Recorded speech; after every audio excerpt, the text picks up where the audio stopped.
अस्सलाम वालेकुम, welcome back to our channel. अस्सलाम वालेकुम, कैसे हैं आप सब?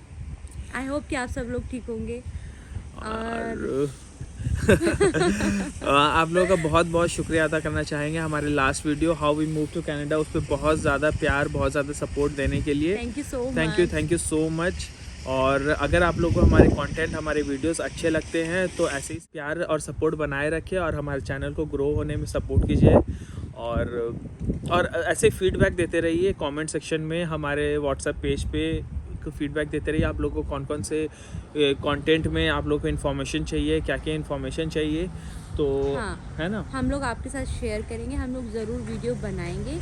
अगर मान लो हम किसी को रिप्लाई नहीं कर पा रहे या फिर कुछ, क्योंकि हम लोग का बहुत बिजी शेड्यूल है तो थोड़ा सा हम लोग को टाइम का अरेंजमेंट करना पड़ रहा है। अभी देखिए इतनी ठंड में हम लोग आए हैं बट हम लोग को ये है कि आप लोग के लिए वीडियोस हम लोग को बनानी है। जो भी हमारे पास इन्फॉर्मेशन होगी हम आप लोग से ज़रूर शेयर करेंगे। हमको अच्छा लगेगा कि हमारे ज़रिए से किसी को कुछ फ़ायदा हो, कुछ पता चले तो अच्छा है। जो भी हमें इन्फॉर्मेशन मिलेगी हम आप लोग से शेयर करेंगे। और ये भी बात है लाइक कि इन्फॉर्मेशन जस्ट ऐसा नहीं कि कहीं से भी कोई भी किसी ने कुछ बोला तो वो हम लोग आपके साथ शेयर करें। उसे अच्छे से वेरीफाई करने के बाद ही हम लोग ये सारा चीज़ सर्वे करने के बाद ही ये इन्फॉर्मेशन आप लोगों के साथ शेयर करेंगे। ताकि कोई भी इन्फॉर्मेशन हम लोग दे रहे हैं किसी को वो सही दें। भले उसके लिए हम थोड़ा लेट हो, उसमें कोई प्रॉब्लम नहीं है, बट जो भी इन्फॉर्मेशन हमारे थ्रू पास हो रहा हो वो सही हो। तो आज का टॉपिक क्या होने वाला है? आज का टॉपिक आइलेट्स प्रिपरेशन पे होगा कि इन्होंने कैसे प्रिपरेशन किया था, कैसे एग्ज़ाम दिया था और फिर इनका क्या स्कोर था। बिल्कुल। और पिछले वाले वीडियो में बहुत लोगों ने इसका डिमांड किया है कि आइल्स के ऊपर वीडियो बनाएं। आपने आइल्स की कैसे तैयारी की, कितना स्कोर मेरा आया और जनरल वे में कितना स्कोर चाहिए होता है। तो आज मैं इस वीडियो में आपके साथ अपना एक्सपीरियंस प्लस इन जनरल वे में क्या आइल्स को कैसे आप प्रिपेयर कर सकते हो, मैंने कैसे आइल्स प्रिपेयर किया और मेरा कितना स्कोर आया है। तो अगर आपको जानना है तो प्लीज़ ये वीडियो में बने रहिए और ट्राई कीजिए कि वीडियो फुल देखने का। हाँ। तो इस वीडियो के एंड में मैं आपसे कुछ बोनस टिप्स शेयर करने वाला हूँ जिससे मुझे तो बहुत ज़्यादा हेल्प मिली थी और मैं उम्मीद करता हूँ आप लोगों को भी हेल्प मिलेगी। तो ये वीडियो को एंड तक देखिए। और इस वीडियो से अगर आप लोग कहीं भी किसी भी कंट्री में आइलेट्स एग्ज़ाम देने जाने के लिए प्रिपरेशन कर रहे हैं तो आप देखिए इनका क्या टेक्निक था, इन्होंने किस तरीके से किया। जॉब के साथ साथ इन्होंने आइलेट्स की प्रिपरेशन की थी।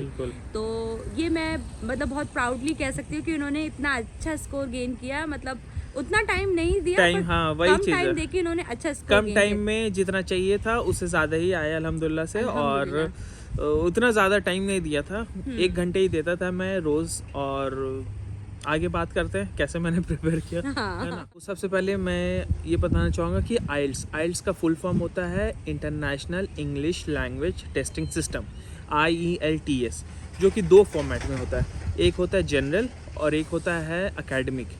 तो जनरल जो है वो मैंने दिया था। जनरल बेसिकली आप अगर PR में आ रहे हो या कोई इमिग्रेशन पर्पस से आ रहे हो, जो वर्क परमिट पे आ रहे हो, तो आपको जनरल टेस्ट देना होता है। और एकेडमिक जो है वो सिर्फ और सिर्फ स्टूडेंट के लिए, स्टडी वीज़ा पे जो आते हैं उनके लिए एकेडमिक होता है। तो आज हम इस टॉपिक पे, इस वीडियो पे जनरल पे बात करेंगे क्योंकि स्टडी ऑलमोस्ट सेम होता है, बट कुछ एक आध क्वेश्चन पेपर जो है वो स्टडी लाइक एकेडमिक वालों का थोड़ा सा, हाँ आई थिंक सो, हाँ रीडिंग डिफरेंट होता है। बाकी लिसनिंग आई थिंक सेम होता है। स्पीकिंग और राइटिंग भी शायद, आई थिंक पता नहीं उसके बारे में मैंने उतना नॉलेज नहीं किया क्योंकि मुझे देना नहीं था। तो इसलिए मैंने जो है क्यों अपना दिमाग लगाया उसमें, जो चीज़ मुझे करनी है उस पर दिमाग लगाया। मुझे जहाँ तक थोड़ा बहुत पता है तो वो यही है, रीडिंग का आई थिंक करेक्ट थोड़ा सा होता है डिफरेंस, और वो थोड़ा सा जनरल वाला थोड़ा सा टफ होगा, एकेडमिक वाला थोड़ा इजी होगा। बस ये डिफरेंस है। जनरल वाले में मार्क्स जो देते हैं, लाइक जो बैंड देते हैं, उस पर भी थोड़ा सा ऑन द टफ साइड होता है जनरल वालों में। और एकेडमिक वालों का थोड़ा सा इजी होता है मार्क्स बैंड का भी। तो आज हम लोग जनरल वालों के ऊपर बात करेंगे। तो बेसिकली आइल्स 4 सेक्शन में डिवाइड होता है, एक listening, reading, writing and speaking. तो हर एक को अलग अलग पेपर होता है। लाइक लिसनिंग के लिए आपको क्या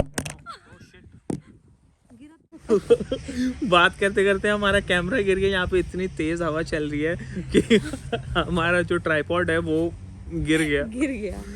तो चलो। ऐसा कुछ नुकसान नहीं हुआ अल्हम्दुलिल्लाह। अल्हम्दुलिल्लाह। तो हाँ, हम लोग कहाँ थे, लाइक 4 सेक्शन होता है उसका, लिसनिंग, रीडिंग, राइटिंग और स्पीकिंग। उसका एग्ज़ाम मैंने सऊदी अरब से ही दिया था, हमारे ब्रिटिश काउंसिल का वहाँ पे एक कॉलेज था, जुबैल इंडस्ट्रियल कॉलेज JIC में, तो उसमें मेरा लाइक सीट था। तो वो ब्रिटिश काउंसिल के वेबसाइट से जाके आपको अपना बुक करना होता है, उसमें ऑनलाइन पेमेंट होता है, डिपेंड करता है 13,500 से लेके 14,500 के बीच वो उसका फ़ीस है एक एग्ज़ाम का। तो वो आपको बुक करना होता है, आपको अपना डेट स्केड्यूल करना होता है, कब तक आप अगर आप कितना टाइम लेते हो वो आपको डिपेंड करता है, आपके ऊपर डिपेंड करता है। लाइक आप प्रिपरेशन में कितना टाइम लेते हो उस हिसाब से आप अपना डेट बुक कर लीजिए, या तो 2 महीने बाद का या 1 महीने बाद का, डिपेंड ऑन यू। तो एंड योर वो प्रैक्टिस, तो वो डिपेंड करता है आप कब बुकिंग करते हो। उसके बाद आपने once you paid your fees, उसके बाद आपका टेस्ट एग्ज़ाम जो है वो कंफर्म हो जाता है। तो मैंने कैसे प्रिपरेशन किया, देखिए मैंने कोई कोचिंग नहीं ली, किसी को कोई पैसे नहीं दिए थे, जो भी प्रिपरेशन था मेरा ओन था, खुद से किया था मैंने प्रिपरेशन। हाँ, मैंने बहुत ही ज़्यादा यूट्यूब में वीडियोस देखे, काफ़ी लोगों को फॉलो किया, काफ़ी चैनल्स को फॉलो किया, जो कि जिसने मुझे बहुत ज़्यादा हेल्प किया। और सेकंड थिंग, गूगल में बहुत सारे टेस्ट पेपर मिल जाएंगे आपको, और व्हाट्सएप ग्रुप में भी काफ़ी सारे ऐसे ग्रुप है जो कि रोज़ टेस्ट पेपर सेंड करते हैं, ज़्यादातर ऑडियो का, लिसनिंग का टेस्ट पेपर सेंड करते हैं, जिसमें रोज़ आप एक लिसनिंग टेस्ट कम से कम आपको प्रैक्टिस करना होता है। जैसे कि आप मान लो कि 30 दिन का आपने टाइम लिया है अपने एग्ज़ाम देने का, तो आप अपने स्केड्यूल बना लो कि आपको लिसनिंग में कितना टाइम देना है, रीडिंग में कितना टाइम देना है, राइटिंग में कितना टाइम देना है, और स्पीकिंग में। तो जैसे आप अपने आप को रजिस्टर कीजिएगा ब्रिटिश काउंसिल के वेबसाइट पे फ़ीस देने के बाद, तो उन लोग भी कुछ टेस्ट पेपर आपको देंगे उनके फॉर्मेट से, और सेम फॉर्मेट का टेस्ट का पेपर आपको एग्ज़ाम के दिन में भी आने वाला है। तो उससे भी आपको बहुत ज़्यादा हेल्प मिलने वाला है। लेकिन वो जो रिसोर्सेज देते हैं वो इनफ नहीं होता मेरे हिसाब से, क्योंकि वो कुछ 2-3 टेस्ट पेपर ही देंगे, ज़्यादा नहीं देंगे, तो वो आई थिंक इतना इनफ नहीं है। तो बहुत ज़्यादा प्रो है उन लोग के लिए आई थिंक वो भी बहुत ज़्यादा है, लेकिन मेरे केस में वो मेरे लिए उतना इनफ नहीं था। तो मैंने काफ़ी चैनल्स को लाइक फॉलो किया था यूट्यूब पे, जिसमें से एक है असद याकूब का चैनल जो है वो पाकिस्तानी यूट्यूबर हैं, और काफ़ी अच्छे से उनका समझाने का तरीका मुझे बहुत ही ज़्यादा अच्छा लगा। तो वो बहुत ही अच्छे तरीके से वो समझाते हैं, और आप यकीन नहीं कीजिएगा, मैंने उनका वीडियोस तो मैं काफ़ी दिनों से उनको फॉलो कर रहा था, लेकिन राइटिंग पार्ट का मैंने लाइक पिछले 2 दिन, लाइक जब मेरा एग्ज़ाम उससे 2 दिन पहले ही मैंने राइटिंग के लिए अपना तैयारी किया था।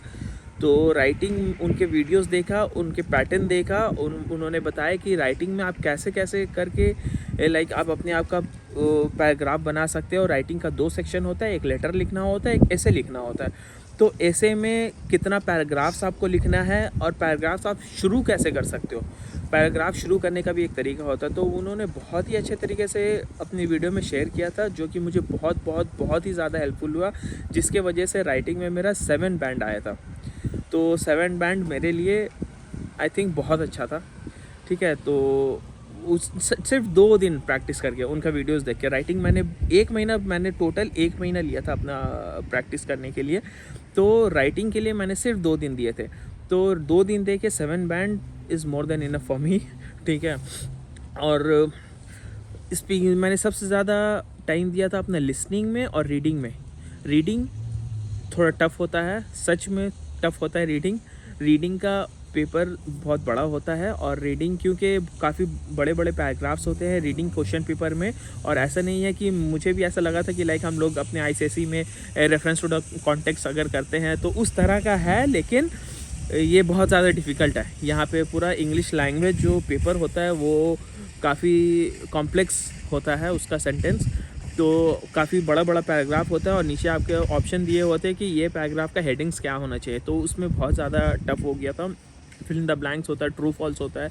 तो reading is something which you need a lot of practice, ठीक है। तो रीडिंग और लिसनिंग में मैं रोज़ 1 से 2 पेपर लिसनिंग करता था, कम से कम 1 पेपर तो करते ही करता था लिसनिंग का। तो लिसनिंग से आप स्टार्टिंग का जो लिसनिंग का पार्ट होता है, like part 1 part 2, section A section B, तो उसमें आप आराम से निकाल लोगे। बट जैसे जैसे लिसनिंग का एग्ज़ाम आगे बढ़ता है तो वो बहुत ज़्यादा डिफ़िकल्ट होना शुरू हो जाता है। तो आप ऐसा नहीं करना कि आप जैसे प्रैक्टिस कर रहे हो तो आप पूरा पेपर का प्रैक्टिस करो। आपको समझ में आ गया कि हाँ सेक्शन ए सेक्शन बी का कैसे देना होता है, तो उसके लिए आपको फिर टाइम देने की ज़रूरत नहीं है। मैंने भी ऐसे ही किया था कि लिसनिंग का एग्ज़ाम मैं रोज़ दे रहा था, लेकिन उसी सेक्शन का दे रहा था जिस सेक्शन में मैं वीक हूँ, राइट। तो मेरा टाइम बच रहा था, और लाइक 2 दिन 3 दिन उसी सेक्शन का दिया जिसमें मैं वीक हूँ, और उसके बाद चौथा दिन में मैंने एक पूरा पेपर दे दिया। इस तरह से मेरा लिसनिंग बहुत अच्छा, बहुत इंप्रूव किया था मैंने लिसनिंग में, और इस प्रैक्टिस की वजह से लिसनिंग में मेरा 8 बैंड आया था, जो कि सबसे हाईएस्ट था मेरा लिसनिंग में। So I am a very good listener. Okay, तो लिसनिंग में मेरा सबसे ज़्यादा 8 बैंड आया था। रीडिंग में राइटिंग में मेरा 7 बैंड आया था। रीडिंग और रीडिंग में जैसे मैंने आपको बताया कि रीडिंग बहुत ज़्यादा टफ होता है।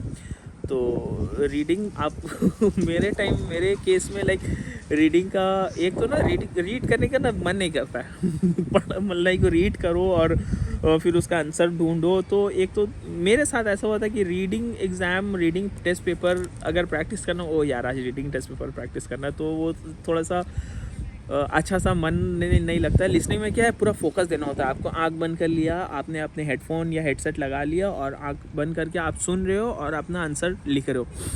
बट रीडिंग में क्या है, पढ़ने के बाद क्वेश्चन देखो, उसके बाद उसका आंसर ढूंढो, तो ये थोड़ा लाइक बोरिंग सा हो जाता है मेरे लिए। तो इसलिए रीडिंग में मेरा मार्क्स कम आया था, लेकिन जितना मुझे चाहिए था उतना मिल गया था। लाइक 6 आया था मेरा रीडिंग में। और मैंने रीडिंग के भी काफ़ी सारे पेपर्स प्रैक्टिस किए थे, जो कि गूगल में आपको आराम से वेरी इजीली मिल जाएगा। आप गूगल में जस्ट डालना आइलेट्स का reading test paper, sample test paper, तो आपको काफ़ी सारे सैम्पल टेस्ट पेपर मिल जाएंगे, जो कि ऑलमोस्ट सेम होता है। ब्रिटिश काउंसिल का जो टेस्ट पेपर उन लोग देते हैं ऑलमोस्ट 90-95% उसी फॉर्मेट से होता है। तो वहाँ से आप बहुत ही ज़्यादा प्रैक्टिस कर सकते हो। और बचा स्पीकिंग मेरे केस में क्या था, लाइक स्पीकिंग वीडियो कॉल पे था। तो we were not physically present both of us, face to face नहीं था। तो ये हम लोग वीडियो कॉल पे थे। तो वीडियो कॉल पे क्या होता ना कि क्लैरिटी जितनी भी हो और कोई डिस्टर्बेंस ना हो, फिर भी थोड़ा बहुत कहीं ना कहीं चूक हो जाता है। तो मेरे साथ भी ऐसा ही हुआ था, और मैं थोड़ा ज़्यादा नर्वस हो गया था क्योंकि स्पीकिंग में, करेक्ट। तो मैं थोड़ा नर्वस हो गया था। और इंटरव्यू, अगर आप इंटरव्यू का भी बात करें, अगर आप किसी के साथ इंटरव्यू दे रहे हो तो ठीक है, इंटरव्यू में भी नर्वस हो जाते हैं, बट उतना ज़्यादा मैं नहीं होता हूँ इंटरव्यू के टाइम। लेकिन काफ़ी दिन हो गया था इंटरव्यू भी देते हुए, ठीक है। तो इस वजह से थोड़ा ज़्यादा नर्वस हो गया था। और उनका लाइक एक्सेंट जो होता है उनका, और जो फ्लो में वो बात करते हैं, तो ये पहला बार हुआ था लाइक इस तरह से मैं बात करूँ किसी से, इतने ऐसे एक्सेंट, ब्रिटिश एक्सेंट या इंग्लिश एक्सेंट में। और तो खैर स्पीकिंग भी स्टार्टिंग का थोड़ा सा हुआ था, लेकिन जैसे मैं स्पीकिंग के एग्ज़ाम दे के निकला था, मैंने हिना से भी बोला लाइक स्पीकिंग मेरा उतना अच्छा नहीं किया है, मुझे मालूम है, बस जितना मार्क्स चाहिए उतना आ जाए तो अल्हम्दुलिल्लाह। तो खैर अल्लाह ने मेरी सुनी, और 6 आया था मेरा स्पीकिंग में भी। तो ओवरऑल जो मेरा बैंड था वो 7 था। मेरे केस में मेरे वर्क परमिट के लिए 6 चाहिए था, 5.5 से भी हो जाता, बट 6 है तो ऑल गुड, ऑल वेल था 6 के लिए। तो मेरा ओवरऑल 7 आया था, which is more than enough. तो इंग्लिश लिसनिंग और राइटिंग ने मुझे बचा लिया। तो 8, 7, 6, 6 था मेरा ओवरऑल बैंड, मेरा 7 हो गया था। तो मैंने तैयारी कैसे की आपको बता दिया। बहुत ज़्यादा यूट्यूब वीडियोस, एक चैनल मैं सजेस्ट कर रहा हूँ आपको, असद याकूब का। असद याकूब पाकिस्तानी यूट्यूबर है, तो उनका आप चैनल रिफ़र कर सकते हो। बहुत अच्छे से, वो एक कोच है एक्चुअली, वहाँ पे वो कोचिंग करते हैं ये आइल्स के ऊपर। वो अपना वीडियोस भी शेयर करते हैं, तो उनका भी वीडियोस, और काफ़ी सारे ट्यूटर है यूट्यूब पे जिन्हें आप फॉलो कर सकते हो। तो ऐसे करके आप तैयारी कर सकते हो। और आपसे कुछ बोनस टिप्स भी शेयर करना चाहते हैं। लाइक ये टिप्स आपको एग्ज़ाम के दौरान बहुत ज़्यादा हेल्प करने वाली है। फर्स्ट ऑफ ऑल मैं ये बोलना चाहूँगा कि एग्ज़ाम से एक दिन पहले आराम से अच्छे से आप अपना नींद पूरा कीजिए, क्योंकि एग्ज़ाम बहुत लंबी होने वाली है। एग्ज़ाम के बीच कोई ब्रेक नहीं होता है। जैसे जैसे एग्ज़ाम ख़त्म होगी, एक एग्ज़ाम ख़त्म हुआ, आपका दूसरा एग्ज़ाम शुरू हो गया। लाइक अगर रीडिंग ख़त्म हुआ तो राइटिंग शुरू हो गया। जिस फॉर्मेट में भी आपका हो, जिस सीक्वेंस में भी हो, तो उसमें बीच में ब्रेक बिल्कुल भी नहीं मिलता। तो आपको माइंड एकदम फ्रेश लेके जाना है, क्योंकि बहुत ज़्यादा पैसा दे रहे हो। और और अगर आपको री एग्ज़ाम करना है तो फिर से उतना ही पैसा आपको देना होता है, ठीक है। तो इसलिए इन्वेस्टमेंट है ये आपका। तो इसलिए आप एक दिन पहले अच्छे से अपना नींद पूरा कीजिए और सुबह सुबह जब भी आपका टाइम हो फ्रेश माइंड से एकदम जाइए। और खाना पीना अच्छे से खा के जाना, जैसे कि मैंने बताया उसमें कोई भी ब्रेक नहीं होता है, कम से कम 4 घंटे का एग्ज़ाम होता है वो, ठीक है। तो खाना वाना अच्छे से खा के जाना है आपको, नींद पूरी करके जानी है, बहुत ही ज़्यादा कंफर्टेबल क्लोथ्स पहन के जाना है, कपड़े बहुत ही ज़्यादा कंफर्टेबल कपड़े पहन के जाना है आपको, ताकि आप एग्ज़ाम हॉल में बैठो। और वहाँ पे एसी बहुत ज़्यादा होती है एग्ज़ाम हॉल में, मुझे ऐसा फ़ील हुआ लाइक, क्योंकि कंफर्टेबल क्लोथ्स आपको पहन के जाना है, ना कि आपको बहुत ज़्यादा गर्मी लगे, ना कि आपको बहुत ज़्यादा ठंडी लगे।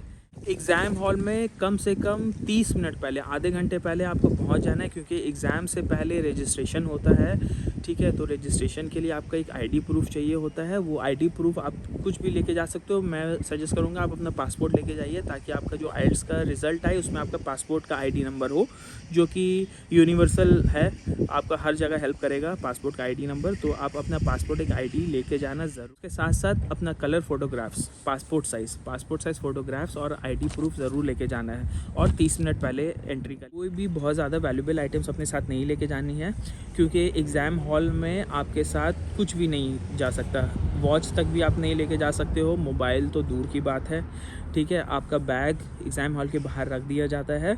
घड़ी देखनी है तो एग्ज़ाम हॉल में बहुत बड़ा सा एक घड़ी होता है, जिसमें आप आराम से अपना टाइम देख सकते हो, कितना टाइम बचा है एग्ज़ाम को, क्या चीज़ है। तो इसके लिए आपको घड़ी ले जाना अलाउड नहीं है। और उसके बाद कोई भी वैल्यूबल आइटम्स आप अपने साथ नहीं लेके जाना है, ताकि आप एग्ज़ाम हॉल के बाहर कुछ छोड़ के आए और जाके देख लो वो आइटम गायब है, तो आप खुद अपने आइटम्स के रिस्पॉन्सिबल हो गए वहाँ पे। तो उसके बाद मैं बताना चाहूँगा कि आप अपने साथ अपने स्टेशनरी लेके जाना। पेंसिल, वहाँ पे पेन अलाउड नहीं होता है, पूरा एग्ज़ाम आपको पेंसिल से देना है। तो 2-3 पेंसिल्स तो कम से कम लेके जाना। ऐसे अपने स्कूल एग्ज़ाम के जैसे मत चले जाना कि एग्ज़ाम में देने जाए। मैं तो ऐसे ही करता था, काफ़ी टाइम में एग्ज़ाम देने गया, मेरे पास पेन ही नहीं है, तो दोस्तों से पेन लेके एग्ज़ाम दे रहा हूँ। तो क्योंकि अब ये आइल्स का एग्ज़ाम था, तो पेंसिल लेके जाना है अपना, 2-3 पेंसिल का सेट लेके जाना। और शार्पनर प्लीज़ कैरी करना, क्योंकि लिखते लिखते आपका पेंसिल का टिप जो है वो ख़राब हो जाएगा, इसलिए शार्प करो पेंसिल। और अच्छे से क्लियर हैंड राइटिंग, ये बहुत बहुत ज़रूरी है। राइटिंग का जो एग्ज़ाम देना है आपको, तो क्लियर हैंड राइटिंग में देना, डॉक्टर वाले हैंड राइटिंग में मत देना। अगर आप सही भी लिखोगे और एग्ज़ामिनर को कुछ समझ में नहीं आएगा, तो वो आपका पेपर मार्क्स कम हो जाएगा ऑब्वियसली। तो अपना राइटिंग प्रैक्टिस ज़रूर करना, और पेंसिल से करना, ताकि एटलीस्ट जो आप लिख रहे हो वो एग्ज़ामिनर को समझ में आए, और आपको जितना आपका मार्क्स बनता है, बैंड बनता है, उतना आपको मिले कम से कम, कहीं के मार्क्स कटने की गुंजाइश ना हो। तो अपना हैंड राइटिंग बहुत ज़्यादा इम्प्रूव करके जाना, और पेंसिल से करना। और इसके बाद वाला टिप, चीटिंग करने की कोशिश प्लीज़ मत करना, क्योंकि एक तो आप काफ़ी दूर हो गए, और चीटिंग करने से कोई फ़ायदा नहीं है, क्योंकि सब अपने अपने एग्ज़ाम में बिज़ी होंगे और कोई आपको बताने वाला नहीं है। और अगर आप चीटिंग करते हुए या किसी से पूछताछ करते हुए पकड़े गए, तो सीधा आपका पेपर कैंसिल होने वाला है। तो नहीं आता है नहीं लिखो, या जो आता है जो नहीं आता वो अपने हिसाब से लिखो, बट चीटिंग नहीं करनी है हमें, किसी से पूछताछ नहीं करनी, अपना टाइम वेस्ट नहीं करना इन सब चीज़ों में। तो क्योंकि आपका भी पेपर कैंसिल होगा, और जो आपको बताने की कोशिश करेगा उसका भी पेपर कैंसिल हो जाएगा। तो इट्स बेटर कोई रिस्क नहीं लें, आप अपना पेपर अपने प्रॉपर वे में दें। और जब आप लिसनिंग का प्रैक्टिस कर रहे होगे घर पे, तो वो हेडफोन जो छोटा वाला आता है वो ना पहने, उसके जगह पे वो जो बड़ा वाला हेडसेट आता है वो वाला पहने, क्योंकि एग्ज़ाम हॉल में भी वही वाला आपको मिलेगा, और उसमें आपको कंसंट्रेशन बहुत अच्छा मिलता है, क्योंकि बाहर का आवाज़ उसमें बिल्कुल भी नहीं आता, और पूरा कंसंट्रेशन आपका लिसनिंग में ही रहेगा। तो ये भी बहुत ज़्यादा एक हेल्पफुल टिप है। आप अपना हेडफोन बड़ा वाला से प्रैक्टिस करें तो बहुत बेटर है। स्पीकर से तो बिल्कुल भी ना करें, स्पीकर में यहाँ से वहाँ से बहुत ज़्यादा आवाज़ आता है, ठीक है। अगर वो हेडसेट नहीं है तो हेडफोन चलेगा, बट मैं सजेस्ट करूँगा वो हेडसेट बड़ा वाला जो आता है वो वाला, उससे आप लिसनिंग का एग्ज़ाम का प्रैक्टिस करें तो वो ज़्यादा बेटर है।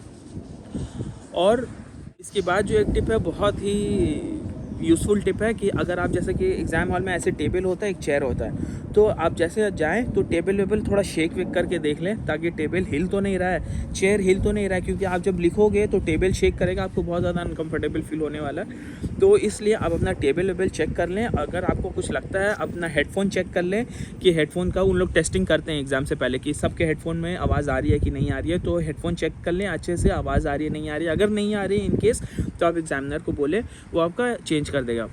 अगर टेबल भी सही नहीं है तो उनको बोले, वो आपको कुछ ना कुछ या तो टेबल चेंज कर देंगे या तो आपका जगह चेंज कर देंगे। तो ये सब चीज़ का ध्यान रखें ताकि एग्ज़ाम के दौरान आपको कहीं से भी कोई भी चीज़ की डिस्कम्फर्ट ना हो। अब आपका पूरा ध्यान आपके एग्ज़ाम में होना चाहिए। और इसके बाद जो टिप है वो है कि लाइक चाहे वो राइटिंग हो चाहे वो स्पीकिंग हो, ये दो चीज़ में कुछ आप अपने रोज़मर्रा की ज़िंदगी में भी कुछ वर्ड्स जो है वो आप कुछ हाई लेवल का वर्ड्स जो होता है, कुछ सिनोनिम्स होता है, वो याद कर लें जो कि रोज़ डेली लाइफ में आप उसको यूज़ कर सकें। तो वो सब वर्ड्स आप याद कर लें अच्छे से कम 10-12 वर्ड्स 14 वर्ड्स याद कर लें, और वो सब वर्ड्स आप स्पीकिंग के टाइम भी अपना यूज़ करें और प्लस राइटिंग में भी यूज़ करें, और एग्ज़ामिनर को अच्छा लगे, ये सब चीज़ अच्छा लगता है।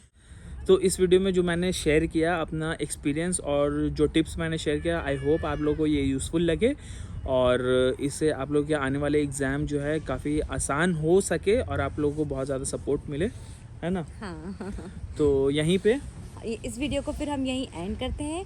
मिलते हैं आप सबसे नई वीडियो के साथ, तब तक के लिए अल्लाह हाफिज़, दुआओं में याद रखें। Keep supporting, bye bye, see you in next video.